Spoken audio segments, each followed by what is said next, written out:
Artículo 431. Pago de suma de dineros. Si la obligación versa sobre una cantidad líquida de dinero, se ordenará su pago en el término de 5 días con los intereses desde que se hicieron exigibles hasta la cancelación de la deuda. Cuando se trate de obligaciones pactadas en moneda extranjera cuyo pago a realizarse en moneda local colombiana a la tasa legal vigente al momento del pago, el juez dictará el mandamiento ejecutivo en la divisa que se acordó. Esto es un medio exceptivo que puede utilizar el demandado cuando diga que se le debe cobrar en la moneda que es o se le debe hacer el cambio a la moneda colombiana. Se debe cobrar los intereses y se debe cobrar también el capital de la deuda. Miren, esta es una pregunta muy recurrente en consultorio jurídico. Cuando se trate de alimentos u otra prestación periódica, la orden de pago comprenderá, ¿cuál es la orden de pago? El mandamiento de pago. ¿Qué comprenderá? Además de las sumas vencidas, es decir, aquellas sumas que no han sido canceladas a tiempo. Recuerden que en los procesos de alimentos, por ejemplo, se establecen sumas periódicas que deben cancelarse a favor del menor o al favor del mayor indefenso. Estas sumas se cancelan por lo general los 5 primeros días de cada mes, y cuando esas sumas periódicas y vencidas no se han cumplido, se va a solicitar a través del proceso ejecutivo, aportando la respectiva acta. Es un título ejecutivo complejo, obviamente. Hay que aportar también la constancia del no pago de esas mismas sumas de dinero. Se va a solicitar de que se libre el mandamiento ejecutivo por las sumas vencidas y por las que se causen en lo sucesivo. Es decir, yo presento la demanda en abril, viene mayo, viene junio, viene julio y todavía no me han pagado, la demanda sigue su curso, pues la orden que se da es para que se paguen esas sumas de dinero vencidas y en lo sucesivo que se vayan causando. Obviamente, entre los 5 días siguientes al respectivo vencimiento del mandamiento o de la orden de pago.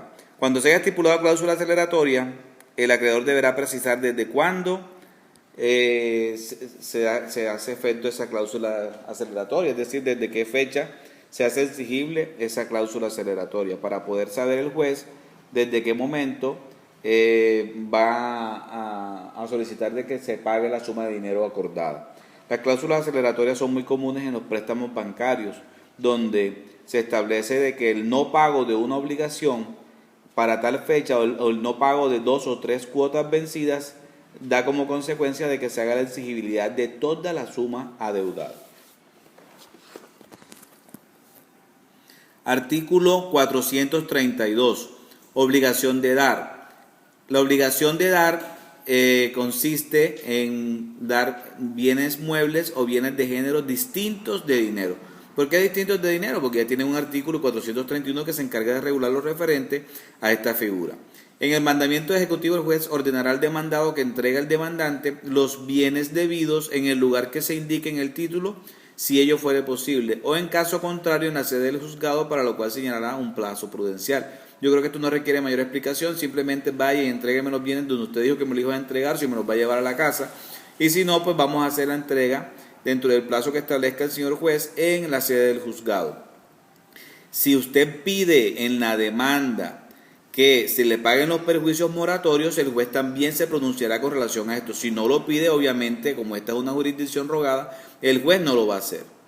Miren, si se da el paso 2, es decir, se presentan los bienes en la sede del juzgado o en el sitio establecido inicialmente y el demandante no comparece o se niega a recibirlo sin formular objeción, el juez nombrará un secuestre a quien se le entregarán por cuenta de aquel y declarará cumplida la obligación. Igual declaración hará cuando el demandante reciba los bienes.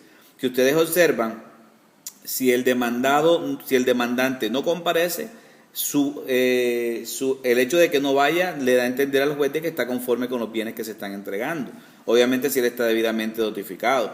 Y si él se niega a recibirlos y no formula ninguna objeción, pues se nombra un secuestre, el cual debe ser cancelado por el ejecutante, y a él se le entregarán estos bienes y se entenderá de que está cumplida la obligación. Obviamente si él recibe los bienes, pues también se va a declarar cumplida la obligación. Lo mismo que el anterior, la ejecución proseguirá por los perjuicios moratorios si fuera el caso y si se hubieran pedido. Miren esta.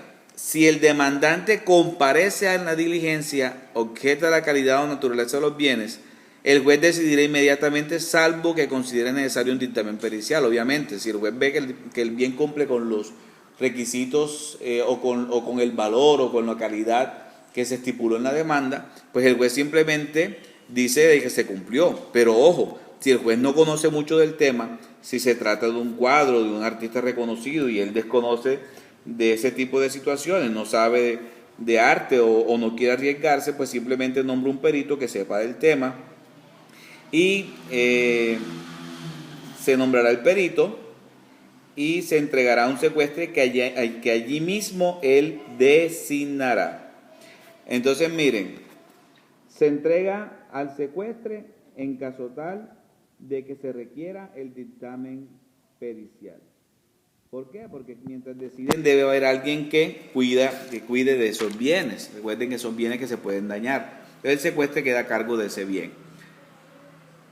Plazos, otros plazos. Dentro de los 20 días siguientes a la diligencia, el ejecutante deberá aportar dictamen pericial para demostrar la objeción. Ojo, el demandante también tiene la opción de decir: yo no estoy conforme, aquí tengo un perito que dice de que la pintura o de que el cuadro que me están presentando no es de la persona quien dice ser, o no se utilizó el material o el óleo adecuado. Entonces, de esta manera, presento mi dictamen pericial, objeto, y del cual se corre el traslado al ejecutado por el término de 3 días. Entonces, en esos 3 días se puede solicitar la audiencia para interrogar a los peritos, que es un mecanismo de defensa de ambas partes. Vencido el término para aportar el dictamen o el de su traslado, el ejecutado o surtida su contradicción en audiencia, según el caso, el juez resolverá la objeción, ya sea dándole la razón a quien presenta el bien para que sea recibido o ya sea para que la objeción prospere. Si considera que los bienes son de naturaleza y calidad debidos, ordenará su entrega al acreedor. La ejecución continuará por los perjuicios moratorios si se hubiere ordenado el pago. ¿Cómo así que se hubiera ordenado el pago? Si usted los pidió, si no los pidió, como es rogado, no se concede. Cuando prospere la objeción y se hubiere dispuesto subsidiariamente el pago de los perjuicios, continuará el proceso por estos, en caso contrario se declarará terminado por auto que no tiene apelación. Es decir, cuando prospere la objeción, es decir, no son los bienes, entonces se queda a la espera de que se me paguen lo que yo pedí como subsidiario. ¿Qué es subsidiario? Hombre, yo necesitaba que me cumplieran con esto, si no me cumplen con esto, pues cúmplanme con esto otro. ¿Qué es esto otro? El pago de perjuicio. Entonces seguirá con esto, con este esquema de los pagos de perjuicio, que son sumas de dinero. En el supuesto de que los bienes no se presenten en la cantidad ordenada, el juez autorizará su entrega, siempre que el demandante lo solicite en la diligencia. Yo solicito, señor juez, en caso de que no me traigan completos los bienes, pues como una forma de ir cancelándome o de que se vaya cumpliendo la obligación, yo recibo lo que él entregue, pero yo le solicito que se siga el proceso por los perjuicios compensatorios correspondientes a la parte insoluta, es decir, a lo que no se me ha entregado. Si se hubiera pedido subsidiariamente, mire que el código insiste siempre en que usted debe hacer una diligencia. En este caso debe pedir subsidiariamente en la demanda que se le cumplan con el pago de estos perjuicios. Obligación de hacer. Si la obligación es de hacer, se procederá así. En el mandamiento ejecutivo, el juez ordenará al deudor que se ejecute el hecho dentro del plazo prudencial que le señale y librará ejecución por los perjuicios moratorios cuando se hubieran pedido en la demanda. Insisto, es lo mismo, si no los pide, no los puede conceder. Se le da la orden al deudor para que cumpla y en caso tal, si el deudor no cumple, pues se irían por los perjuicios subsidiarios. Ejecutado el hecho, se citará a las partes para su reconocimiento. Miren, aquí vamos a más de lo mismo, más de lo que se explicó anteriormente. Si el demandante lo acepta, no concurre a la diligencia o no formula objeciones dentro de ella, se declarará cumplida la obligación. Pues la actitud de él hace creer de que está conforme. Obviamente, si no concurre, es una presunción, y si no formula objeciones, quiere decir que está de acuerdo, es otra presunción.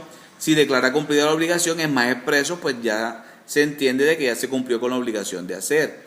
Si las propone, es decir, si propone objeciones, se aplicará lo pertinente en lo dispuesto en el artículo anterior. ¿Qué es lo dispuesto en el artículo anterior?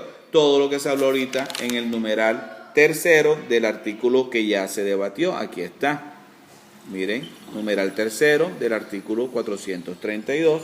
Lo que se debatió en este numeral tercero se aplicará en caso de que se presente la objeción que reza en el numeral Segundo, en el inciso final de este. Cuando no se cumpla la obligación de hacer en el término fijado en el mandamiento ejecutivo y no se hubiera pedido en subsidio el pago de perjuicios, ojo, si se pidió el pago de perjuicios, simplemente nos vamos por pago de perjuicios y fuera, con eso me pagan la platica que se me debe.